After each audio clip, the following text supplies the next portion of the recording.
For those of you that have been listening to the podcast as we've gone along, you'll remember in episode 6, my Back in the Day segment was all about when I moved out to Las Vegas, Nevada, and kind of my adventures out there getting used to Vegas after coming from Cape Cod. This segment is going to be part 2 of that, which is the bus trip that I took from Las Vegas to Hyannis, Massachusetts. That was kind of the closing chapter of Vegas. If you haven't heard part 1 of this, you can go back in the archives, especially on buzzsprout.com. That's my hosting site. Any other one you can find it. It's episode 6, Living in Las Vegas. This is how my exit from Vegas went, though. So I left Vegas. This was the first or second week of January 2001. So we're talking 20 years ago last month. And my father came with me too. We took a bus because it was the cheapest way. Greyhound bus. $99 one way. I don't know if it's still that much now, but it was a pretty good deal back then. My uncle and aunt dropped us off at the bus station. My cousin stayed home because the bus that we were taking left the station in Vegas at midnight. I guess to give us more time to sleep and not think about the fact that we were about to go 2,700 miles cross country. We weren't thrilled to be leaving. I was hit or miss. I was realizing that I like to gamble too much, and the job market wasn't as great as I thought, especially for me being in college, so I didn't mind it. Plus, I thought the adventure would be fun to go cross country. My father didn't really like it. He was not happy. While sitting in the terminal waiting for the bus, we kind of befriended this young guy that was going, I don't know where he was going to, but he was taking the same bus. He was my age. Just after midnight, we boarded the bus in the dark and left Las Vegas. I have not been back since. So as the trip went along, we crossed very briefly into Arizona, but the first real true stop was in the town of Beaver, Utah, and a spot called the Bambi Cafe with a picture of a little deer on the sign. This was 225 miles from Vegas. It was close to 5 a.m., and I just remember at these stops, you would want to get off and stretch your legs. You did not want to stay on the bus for the full 2,700 miles. Actually, you couldn't. You couldn't. For most of the trip, we were actually on the same bus for a while, but they didn't want you just staying on there. They had to clean the bus and things. The highlight of this first leg of the trip was a pair of young men. I don't know how old they were. They were reading a Playboy magazine in the seat right behind my father. And it was close to 3 a.m. And finally, my father had enough, and he popped his head up, and he yelled and swore at them to shut up because they were reading the Playboy and basically doing commentary on what was on the pages. And my father was already on edge, just about leaving Vegas. That was his dream place. So he needed some sort of outlet, and those guys happened to be it. We left Beaver, Utah, and continued on our way through Utah into Colorado. After a little over 280 miles on I-70, we stopped in the little town of Grand Junction, Colorado. This was one I had bought a disposable camera before leaving Vegas. I wanted to document the trip. I think I already had that little kernel of interest in travel and everything that I bring up in this podcast. It was cold, but it was sunny, and I walked a couple of blocks. You didn't have much time to walk around from the buses, and you didn't want to get left behind. That's foreshadowing. They had something called Art on the Corner, and I have a picture of this little girl with some balloons that I still have 20 years later.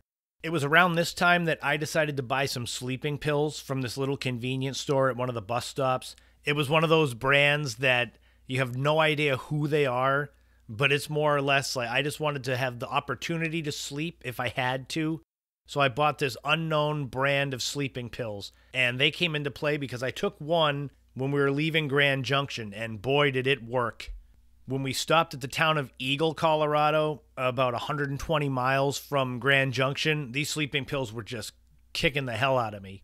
I was in a total foggy haze, just had my head leaning up against the window of the bus, looking out. Eagle is in the middle of the Rocky Mountains. There's nothing around this bus stop.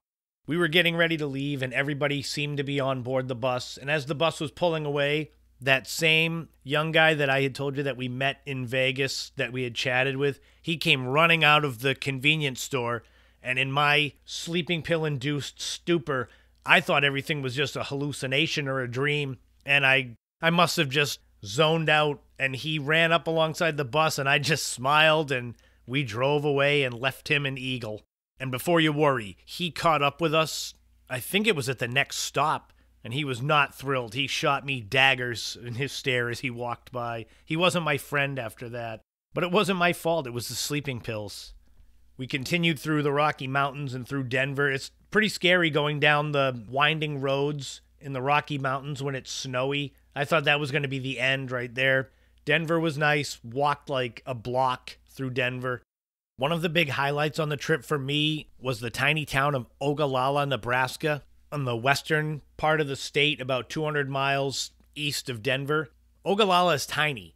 And when we stopped there, it was almost 8 a.m. and it was still dark out. It must be something with the time zones where it gets lighter later. And we actually got off the bus and went inside the bus station, and they had the tables that are little square tables with the vinyl red and white checker pattern on them, like straight out of the early 1960s.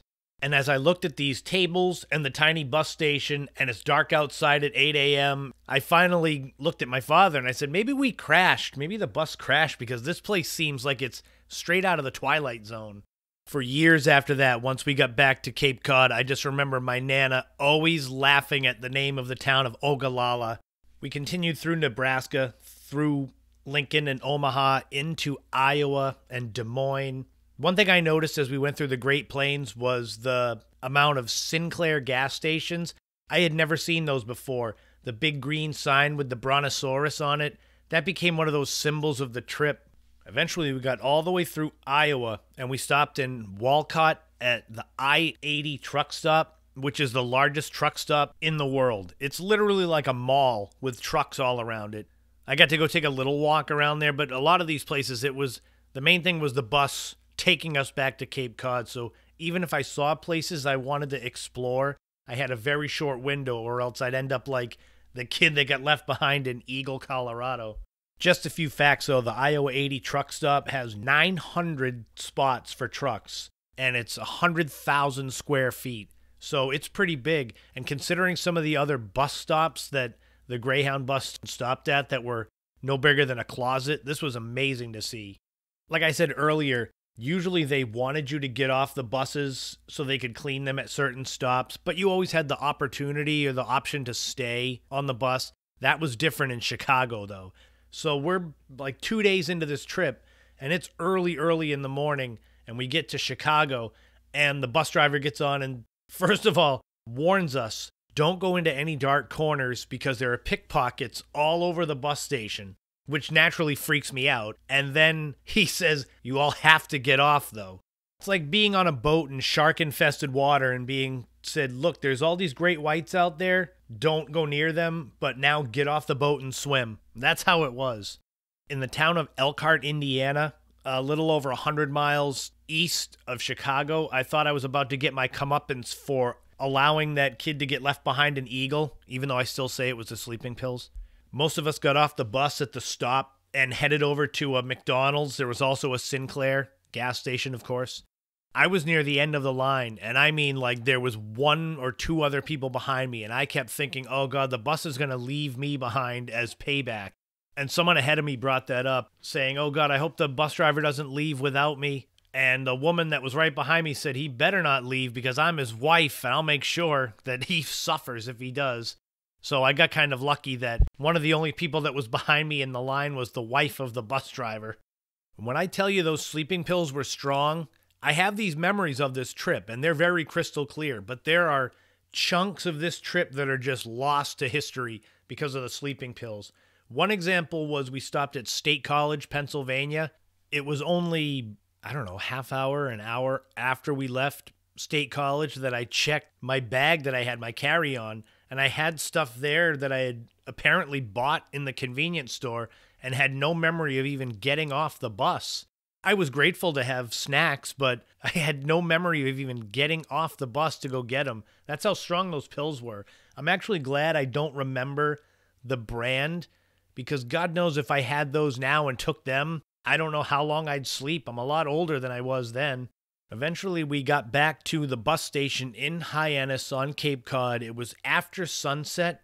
We had been on the road for 3.5 days, 2,700 miles. And I think we switched buses 2 or 3 times, probably 3 times. I wouldn't think we would do 2 buses for that many miles.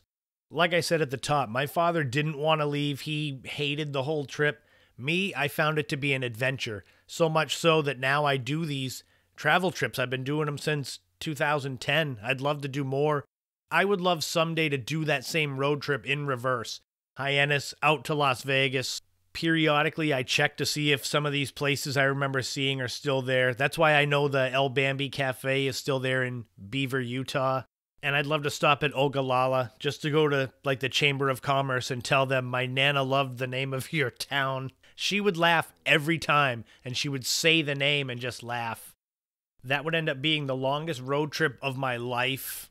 The only one that comes close was November of 2019. I did a solo road trip, and it was 2,100 miles over 6 days. So not quite as bad, and I saw a lot more and have a lot more photos. And that was the story, very, very brief, Cliff's Notes version of the story of my cross-country road trip from Las Vegas to Hyannis 20 years ago. Unbelievable. I can still close my eyes like it was yesterday. Did any of you ever take a bus that long of a trip before? And did you enjoy it? What were the highlights you saw? For me, it was just a blast to get to see that much of the country, even if I did end up kind of back where I started on Cape Cod. I had moved to Vegas thinking that was going to be a whole new chapter, and it was, although a short chapter. But yeah, someday I'll do a bus trip again, for sure.